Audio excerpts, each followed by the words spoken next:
MotoSarge signing in, and today in this video I'm going to help you take better photographs understanding the exposure triangle. This is going to be a 4-part series where we're going to talk about ISO, shutter speed, and aperture, and then we're going to merge all those 3 together in a final video where everything comes together.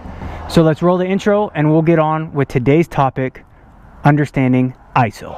Hard work, let me hear. Hard work, turn it up. Hard work, fire it up. Hard work, everybody.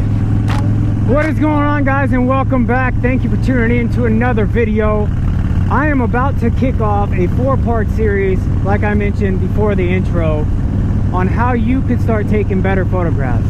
If you have been following this channel, you know that I'm extremely passionate about 1, motorcycles, but 2, photography. This channel is grounded on just that, photography and motorcycles. So if you like anything motorcycle or photography related, please click that like icon, hit that subscribe button, and while you're at it, ring that bell notification to get email alerts when I upload some new content. So in today's video, I'm going to bring you guys along with me for a little bit of my Operation Therapy Photo a Day Challenge through the Lone Warriors, where we go out and we try to capture a photo every single day. I'm going to bring you guys along with me on the ride, and we're going to discuss what ISO is when it comes to the exposure triangle. So what is ISO, right? ISO is the level of sensitivity of the sensor built in your camera.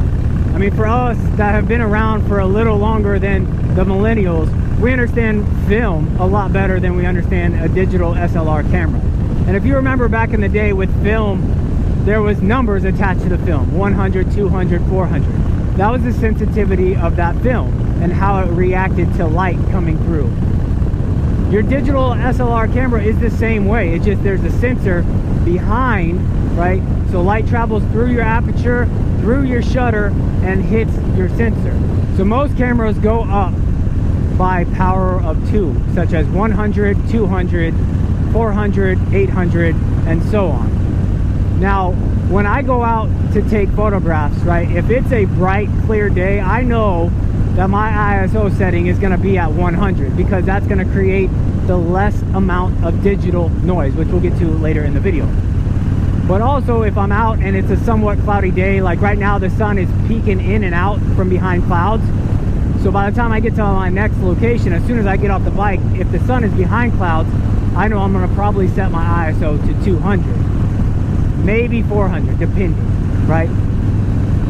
Really, ideally, you're going to want to make sure you're setting that number as low as possible, because the higher the number, like I mentioned, the more noise or digital noise you are going to have in your photo.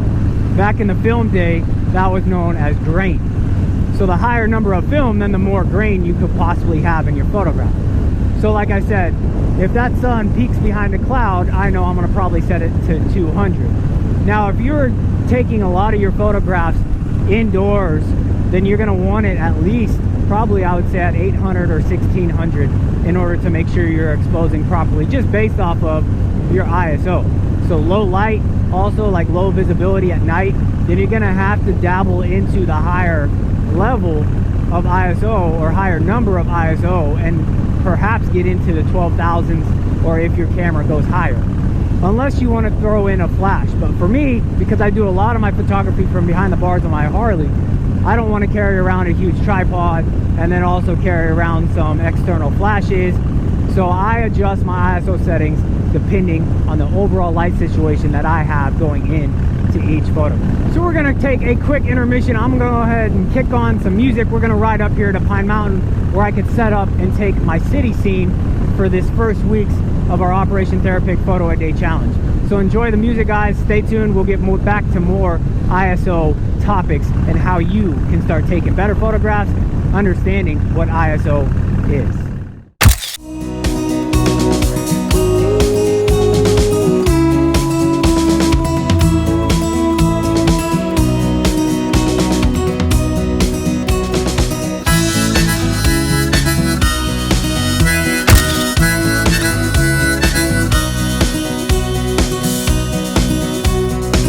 For those that can't can I please for all the homeless refugees? And I sing for peace from endless wars, that they will stop, we want no more. I sing for children battered blue, for lovers widowed much too soon. I sing for those that fell from grace, for those that feel they have no place.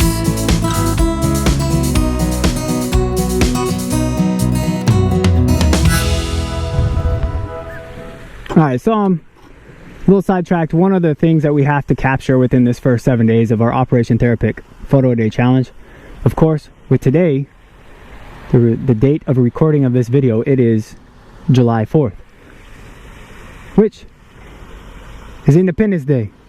So of course the title of today's Photo a Day Challenge is American, right?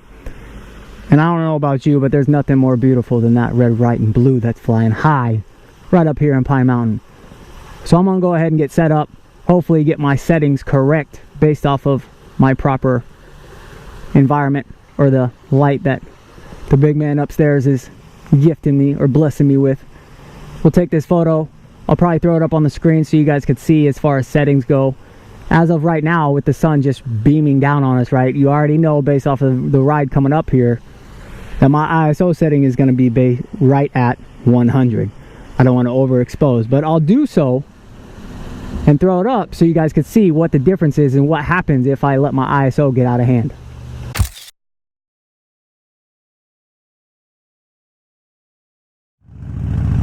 Alright, so check out these shots that I took of that American flag that I just rode by, right? So I started with the ISO setting set at the lowest possible, which was 100. And if you look at the exposure of this photo, you can tell that it is pretty dang good. The only adjustments I made on these photographs was the ISO setting. So take a look at 100 here, 200, 400, 800, and 1600. So as you can see, the photograph started to get more and more washed out, right? So the whites in the photo just started to take over. The sky lost its detail. I'm gonna turn there, buddy. The sky lost its detail, and then all the colors just faded away. And then eventually the photograph just looked like I was taking a picture of a white sheet of paper.